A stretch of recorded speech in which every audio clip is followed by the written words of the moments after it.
After the Typist Girl episode, the poem shifts the focus from the scene of passion and lust, an abnormal human relationship, to a simple alternative of life in the form of a brief interlude, and that's a summary of this section. Shortly afterward begin the intimations of rebirth and redemption. Already the following stanza evoke the pleasant whining of mandolin heard in a pub on the lower Thames Street, and the new classical splendor of the Church of Magnus Martyr by Christopher Wren, the folk performance and the Ionian white and gold of the church offset the debased modern existence and its accoutrements. So we have here a simple alternative of life, a life of everyday existence, of comforts, leisure, recreation and communication. Tiresias addresses the city and plaintively asserts that among its commercial music he can sometimes hear, besides a public bar in Lower Thames Street and near the church of St. Magnus Martyr, the sound of a mandolin.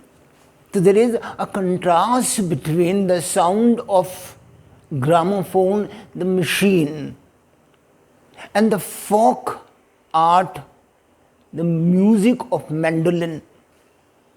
It is whining perhaps, but pleasant, nevertheless, the sound of amusement, relaxation and self-expression. The only Easter music a city's man's dulled ear can perceive. Again, a peal of bells from the city churches is heard, and the white tower, which has washed all the London's history since the conquest, is suggested by the bells of St. Magnus Martyr. So we have now a brief interlude of life, leisure and love.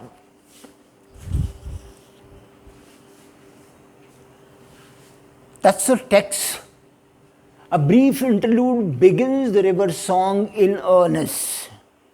One beginning was there in the opening section of the fire sermon, a description of the river, but now begins a song in earnest.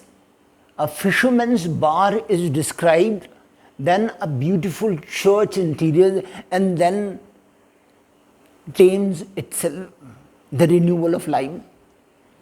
These are among the few moments of tranquility in the poem, and they seem to represent some sort of simple alternative to modern life, to escape by describing a warm, everyday scene of work and companionship. This music crept by me upon the water. So the poet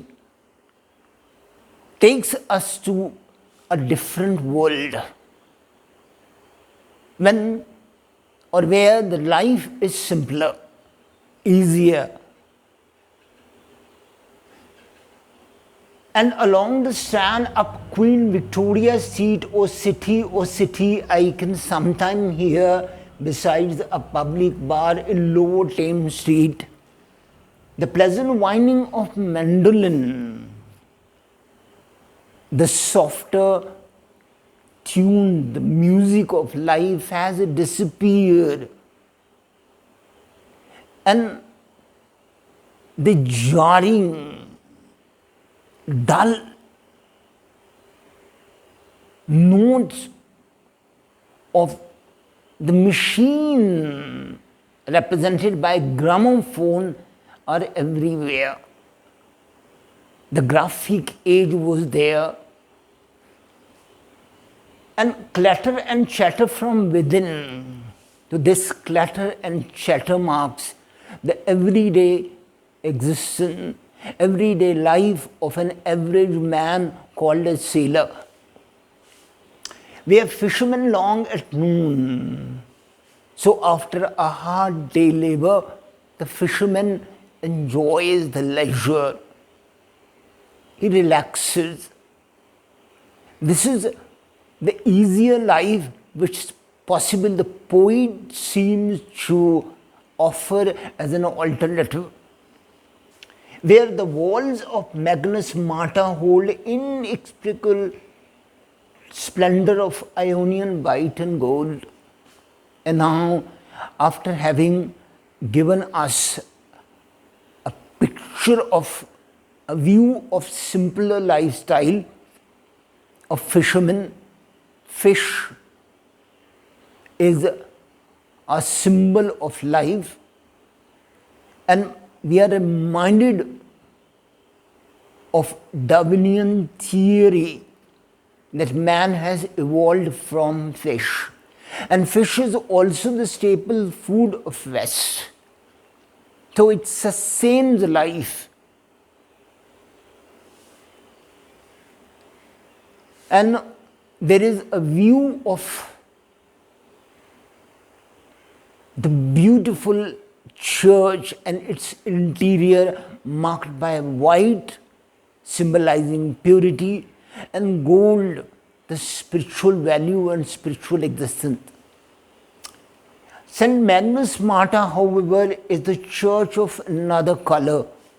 It stands on a lower Thames Street, clearly visible from London Bridge, and just below it and downstream on the bank of Thames, close to life-giving water.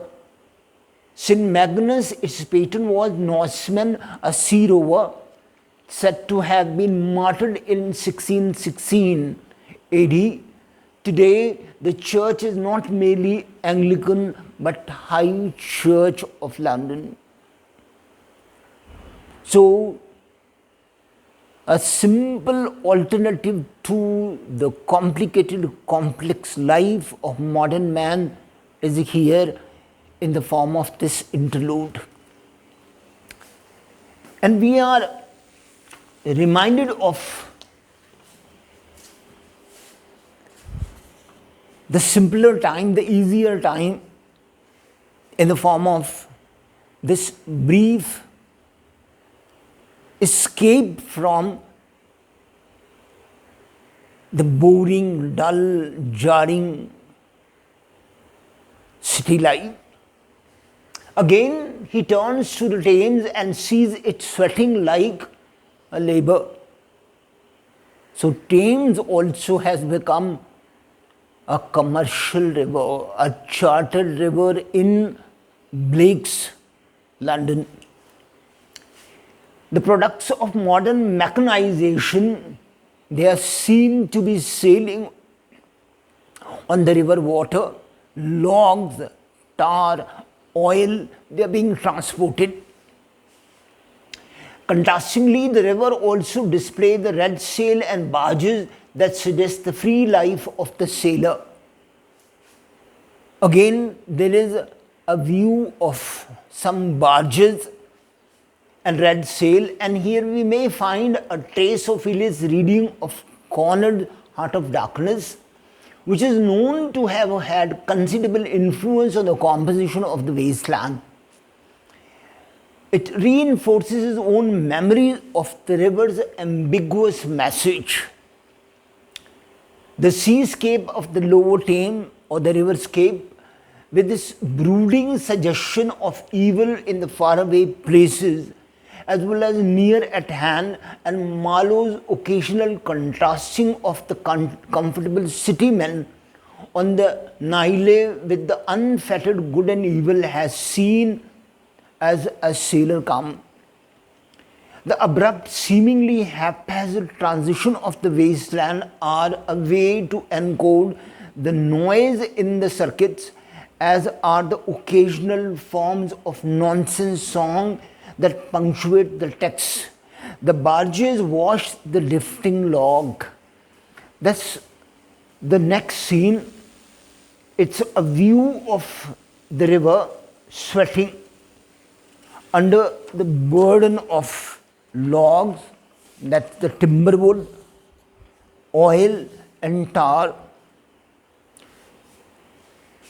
The scene shifts to Queen Elizabeth in an amorous encounter with the Earl of Leicester. The Queen seemed to be unmoved by her lover, the declaration, and she thinks only of her people, humble people who expect nothing. Another scene which is slightly different from the sordid encounter in the last part of the fire sermon. Elizabeth and Leicester, both lovers, are seen sailing in a barge on the sweet waters of River Thames. Beating over the stern was formed a gilded shell. So it's a decorated, covered place for romance and love. Red and gold, the color of vitality, vigor and romance. And gold, a spiritual life, the color representing a spiritual way. The brisk swell rippled both shores, southwest wind. The waves are rising when the barge is moving. They are eddying, they are dancing on both the sides. And they seem to represent the fascinating view of human life, of human endeavor